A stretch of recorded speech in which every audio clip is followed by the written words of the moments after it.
Bonjour à tous, aujourd'hui nous allons faire des révisions sur le premier chapitre de l'année qui portait donc sur l'univers, son apparition et ses structures. Donc, tout d'abord, un petit rappel sur l'histoire de l'univers. L'univers, il est apparu au moment du Big Bang. On va choisir ici que le début de l'univers, c'est l'instant zéro. D'accord? Donc toutes les dates vont être en comparé à ce moment qui va être un peu comme le début du match, quoi. Donc, quelques secondes plus tard, il y a la formation des premiers atomes, l'hydrogène et l'hélium, pour rappel, qui sont encore les constituants principaux de l'univers. Au moment du Big Bang, toute la matière est présente d'un coup, il n'y aura jamais de nouvelle matière, la masse, l'énergie, tout ça restera constante et encore constante aujourd'hui. 370 000 ans après le Big Bang, on a ce qu'on appelle l'émission du fond diffus cosmologique. Alors, je vous avais montré une représentation, vous pouvez aller chercher sur internet pour voir à quoi ça ressemble. Et donc, ça correspond au moment où l'univers devient transparent. Je vous ai dit, au moment du Big Bang, toute la matière est déjà là. Et l'univers, c'est quelque chose qui va grandir en continu et qui grandit encore. Donc, au début, c'était tout petit. Et donc, comme il y a toute la matière qui constitue l'univers, toute cette matière tenait dans un espace restreint, vraiment tout petit. Ce qui fait que la lumière ne pouvait pas en sortir, elle était comme piégée à l'intérieur. Et au bout de 370 000 ans, l'univers a suffisamment grandi pour que l'espace entre les molécules et les atomes soit suffisamment grand pour permettre à la lumière de sortir. Il aura fallu 370 000 ans. Ensuite, 200 millions d'années après le Big Bang, on a la naissance des premières étoiles. D'accord? Donc, un peu partout dans l'espace, il y a des étoiles qui se forment. Je vous rappelle que les étoiles, elles se forment avec de la matière qui va s'agréger et qui à un moment va lancer des réactions nucléaires qui vont donc émettre de l'énergie et de la lumière. Donc les premières étoiles, 200 millions d'années après le Big Bang. Faudra encore attendre 2,8 milliards d'années, c'est-à-dire 3 milliards d'années après le Big Bang, pour que ces étoiles, elles se rassemblent pour former les premières galaxies. Et à titre d'information, je vous signale que les plus vieilles étoiles de la Voie lactée c'est notre galaxie, celle dans laquelle on se situe, et bien nos plus vieilles étoiles, elles datent de cette époque-là. J'ai pas dit le Soleil, hein, j'ai dit les plus vieilles étoiles de notre galaxie.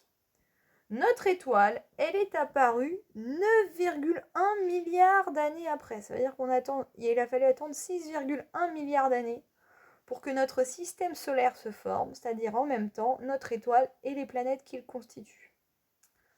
Donc 9,1 milliards d'années après le Big Bang, 6,1 après la formation des premières galaxies. Et enfin, aujourd'hui, on est à 13,7 milliards d'années après le Big Bang. On a des galaxies, des amas de galaxies, des super amas, etc. On va voir ça en détail juste après avec les structures. Donc, comment s'organise l'univers? L'univers, c'est le tout. Je vous ai dit, il a des frontières. On ne sait pas ce qu'il y a derrière ces frontières. Par contre, on sait que l'univers est en constante expansion. Ça veut dire qu'il ne fait que grandir en continu depuis sa naissance. À l'intérieur, la matière, elle s'est organisée. Vous avez vu, on l'a vu précédemment, il aura fallu du temps pour qu'elle s'organise, mais en fait, elle s'est organisée avec à différentes échelles. Donc, la structure qui est juste un peu plus petite que l'univers, c'est ce qu'on va appeler les super amas. Les super amas de quoi? C'est des super amas de galaxies. Donc, on a l'univers. Si on zoome un peu, on va voir, dans l'univers, on va voir des zones toutes noires où il n'y a pas de lumière, des zones un peu plus lumineuses. Ça va former les super amas. Au sein de ces super amas, on va trouver les amas de galaxies. Au sein des amas de galaxies, on va donc trouver des galaxies.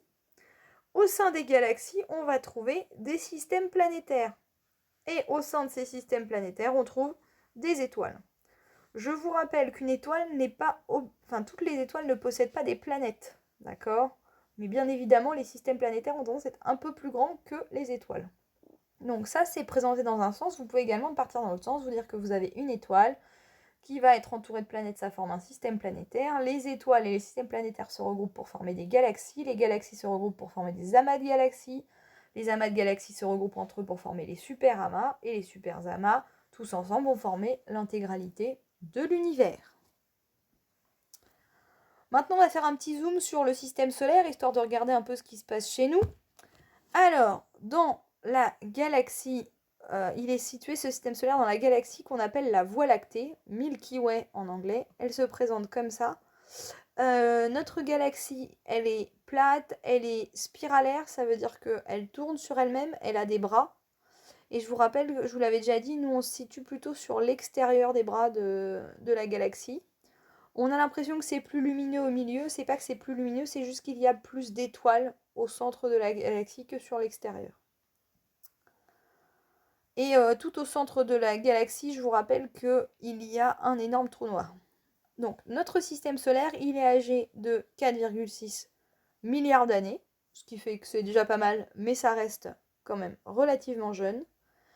Et enfin, je vous donne ici l'ordre des planètes, donc Mercure, Vénus, Terre, Mars, Jupiter, Saturne, Uranus, Neptune. C'est à connaître, l'ordre des planètes à connaître. Il y a sur internet un certain nombre de phrases qui peuvent vous permettre de retenir l'ordre de ces planètes. Donc je vous laisse choisir celle qui vous convient le mieux. Maintenant, on va parler des distances dans l'univers. Les distances dans l'univers, elles sont très importantes, elles sont beaucoup plus importantes que celles qu'on rencontre habituellement.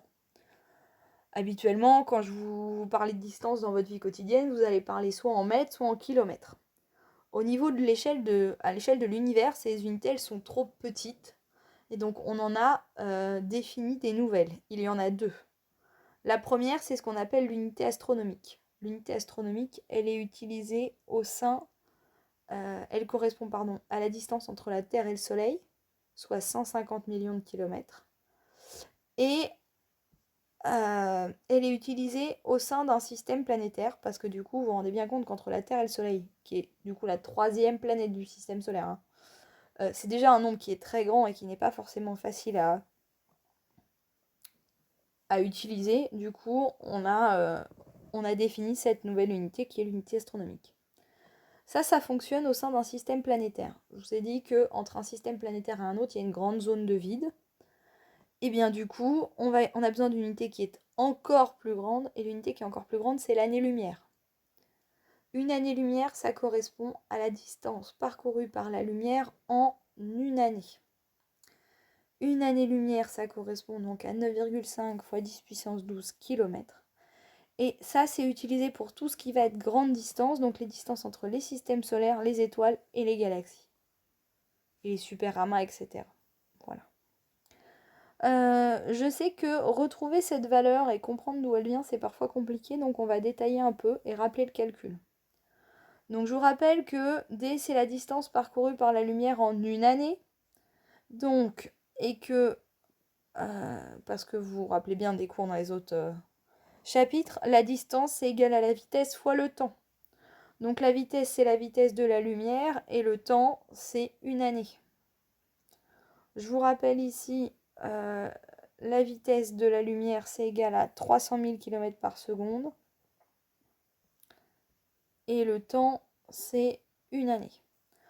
Attention, on a un premier problème, les unités ne sont pas cohérentes. Ici, vous êtes en secondes, et là, vous êtes en années. On ne peut pas multiplier des kilomètres par seconde par des années. Il va donc falloir convertir une année en secondes. Pour faire ça, je sais que les conversions d'unités de temps, ça vous fait peur, mais vous êtes tout à fait capable, si je vous donne les bonnes informations, de me trouver le nombre d'œufs que je peux charger dans un camion. Si je vous dis que dans chaque boîte à œufs, il y a 6 œufs, si je vous dis que par étage sur une palette, il y a 40 boîtes d'œufs, qu'on va faire 8 étages et qu'on rentre, je sais pas moi, 10 palettes dans le camion, si je vous demande le nombre d'œufs dans le camion, vous allez réussir à le trouver. Ce sont simplement des multiplications. Et bien c'est ce qu'on va faire ici.